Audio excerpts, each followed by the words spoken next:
تو یہ میں نے جب دریافت کیا کہ اتنے اکابرین کو لوگ سننا چاہیں گے، ہم بھی کوئی نئی باتیں، ہم آپس میں تو باتیں ہماری وکلاء کی اس طرح ہو جاتی ہیں،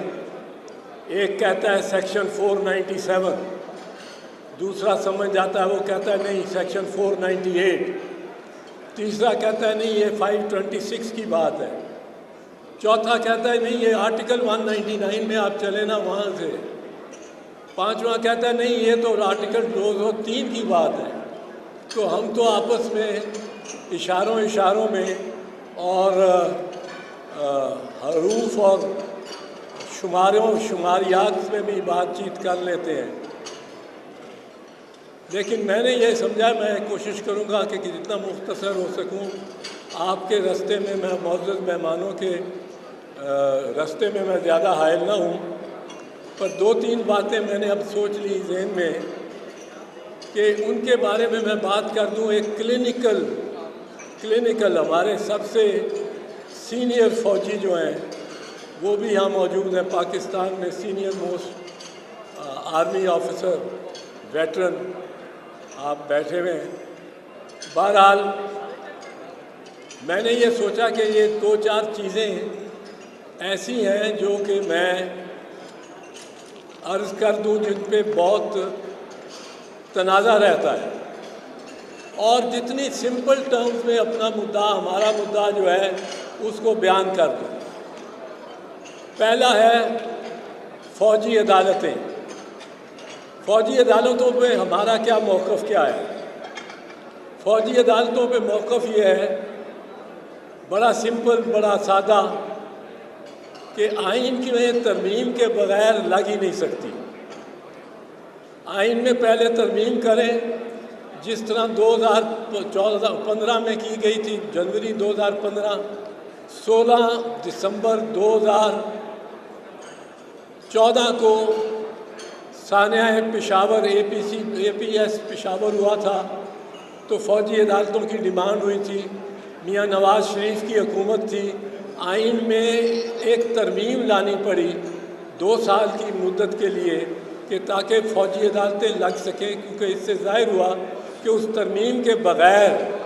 وہ رستہ نہیں ملتا تھا۔ آئین نے جو 2 سال کے لیے رستہ دیا، پھر 2 سال کے لیے مزید دے دیا، پر وہ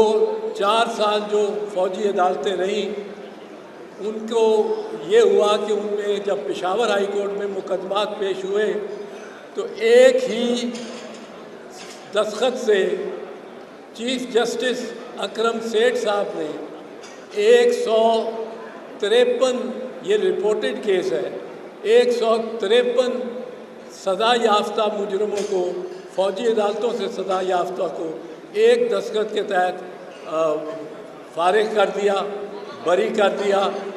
اور ان کے 2 کیس ریمانڈ ہوئے پر ان کی سزائیں قدم ہو گئیں۔ کیوں؟ کیونکہ 153 کے 153 جو مجرم کہلائے تھے ان کے سب کے اقبالی بیان تھے۔ مجرم کیوں ٹھہرائے گئے؟ اقبالی بیان پر، اور اقبالی بیان ایک ہی مضمون تھا، اس میں حرف بہ حرف، لائن بہ لائن میں یہ اقبال کرتا ہوں، اور وہ سارا اس بنیاد پہ ان کو سزائیں ہو گئی تھیں، اور اسی بنیاد پر چیف جسٹس اکرم سیٹھ صاحب نے وہ ساری توبائیں بیک جنبش قلم ختم کر دی۔ Please pay proper respect. یہ جو چائے کی پیالیوں کی آوازیں ہیں، ٹھیک ہے بڑے سن رہے، سارے سن رہے۔ اچھا، اب اس میں جو ہمارا موقف ہے وہ یہ ہے کہ آپ آئین میں ترمیم کر سکتے ہیں تو کریں، اور اس کے بعد فوجی عدالتیں لگائیں، جیسا 2015 میں ہوا۔ اس کے بغیر فوجی عدالتیں سویلینز کو ٹرائی نہیں کر سکتی۔ اب دلچسپ بات یہ ہے کہ جو 2015 میں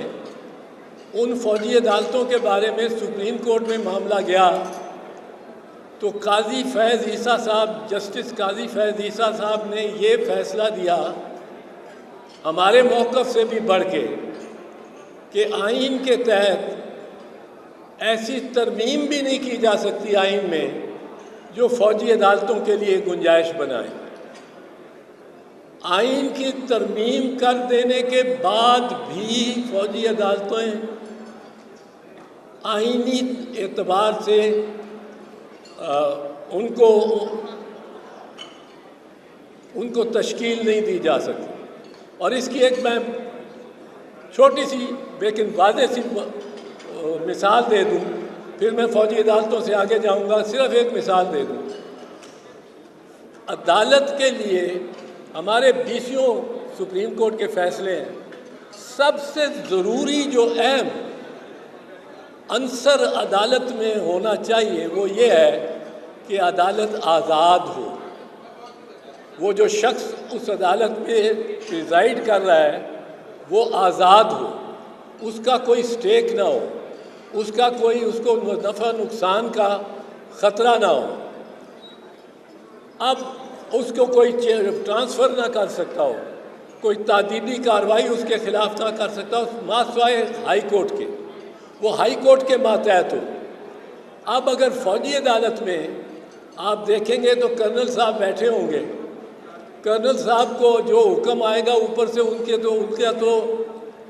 تربیت ہی ایسی ہے کہ انہوں نے اس حکم کو ماننا ہے، ان کی تو تربیت ہی ایسی ہے، سو وہ انڈیپینڈنٹ ہو ہی نہیں سکتے۔ By definition, therefore, a military court is not a court, because the officer in the court is presiding in the court is under the discipline not of the High Court. He may be transferred tomorrow from Lahore, where he is presiding over a military court, to Bawal Nagar or to Thatta, wherever there is a unit of the Pakistan Army. He can be transferred as a kind of punishment or a rap on the knuckles, تاکہ دوسرا اس کا جو اس کے بعد آنے والا ہو وہ سمجھ جائے کہ بات بڑے صاحب کی ماننی پڑے گی، ورنہ میرا بھی تبادلہ کہیں بلوچستان میں ہو جائے گا۔ تو وہ انڈیپینڈنس کا اس میں عنصر ہی نہیں ہے بائی ڈیفینیشن۔ دوسری بات جو اس وقت ہو رہی ہے، بلا کا یہ ظلم ہے کہ عدالتیں رہا کرتی ہیں ایک قیدی کو، وہ باہر نکلتا ہے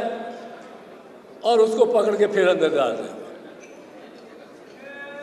13 مرتبہ شہریار خان آفریدی رہا ہوا ہے اور 14 مرتبہ وہ گرفتار ہوا ہے، اور اس طرح کے دیگر اتنے نام ہیں کہ میں نے لینا شروع کروں تو میری بات میں جتنا وقت لینا چاہتا ہوں آپ کا وہ ختم ہو جائے گا، لیکن نام نہیں ختم ہوں گے۔ یہ ایک بالکل گھناؤنا مذاق ہے آئین کے ساتھ، لیکن صرف آئین کے ساتھ نہیں، یہ لگتا ہے، محسوس ہوتا ہے کہ کچھ فیصلہ ہو چکا ہے کہ عدالتوں کو بے توقیر کرنا ہے،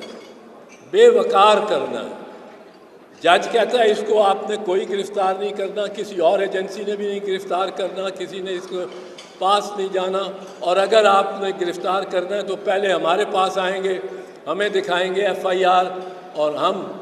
وہ نکلتا نہیں، وہ دہلیز سے پاؤں باہر رکھتا نہیں پرویز الہی کے ایک اور کیس میں، اس کو پکڑ کے لے جاتے ہیں۔ تو عدالتوں کو بے توقیر کرنے کا، بے وقار کرنے کا یہ ایک عمل ہے جس میں میں سمجھتا ہوں کہ جس قدر مواقع سابق چیف جسٹس صاحب امرتا بندیال صاحب کو ملے، انہوں نے ان سے کچھ حاصل نہیں کیا، ورنہ جس طرح یہ مجمع لے کے، جلوس لے کے، کنٹینر لے کے سپریم کورٹ کے باہر کھڑے ہو کر، اور جس طرح انہوں نے نعرے لگائے، اور اپنی گورنمنٹ تھی ان کی اپنی گورنمنٹ تھی، اس میں ہی نعرے لگائے، اور ان کو باقاعدہ، میں وہ الفاظ نہیں لینا چاہتا، وہ نیٹ پہ ہیں، ویڈیو ریکارڈڈ ہے،